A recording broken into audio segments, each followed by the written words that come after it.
আব্বা মেলা তো জমি মাপলু, মোর দিকে তো এনে দেখ, মোর তো বয়স কম হলি না।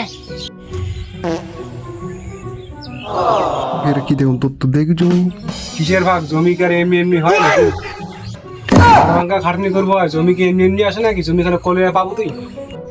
তাহলে মুই একটু বাড়ি করে একটা বিয়ে করি ফেলাম। আমুলে আগে শেখ ভালো কর, তারপর তুই বিয়ে চিন্তা করিস। কাম করা তো মুই শিখি যাম, তেমন একটা থাকার জায়গা দিই।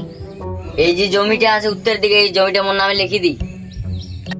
সোজা নয়, উত্তর দিকে জমিটা মোর করি যে ওটা মুই তোকে দাও। মুই ওটি কোনা ভাবিছু, মুই ওটা মুই ঝাল গাড়ুম পেঁয়াজ গাড়ুম, তোকে কেন দিম জমিটা? মুই তুই ওই দক্ষিণ দিকে ডোবাটা নি, ওটা ভালো হবে তো। আব্বা ওই দুবার তো খালি ব্যাংক ডাকে, এটি বউ বসলে তো বাপের বাড়ি পালাবি। শোন আব্বা, ওই পাড়ার লতিফ কাকার মেয়েটির সঙ্গে আমার কথা হয়েছে, কিন্তু লতিফ কাকা আমার কথা দিছে। কি করতি মুখ?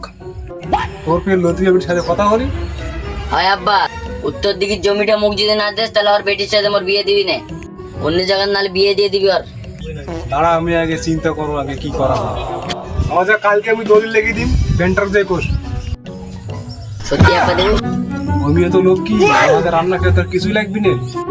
লতিফের মেয়ে যদি বাড়ির বউ হয়, যদি ওই আসে বাড়ির বউ হই, তাহলে মোর রান্নার লোকের চিন্তা নেই, ওই হয়ে যায়।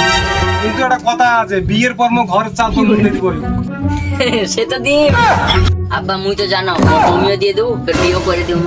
বাং বাংলাদেশ থেকে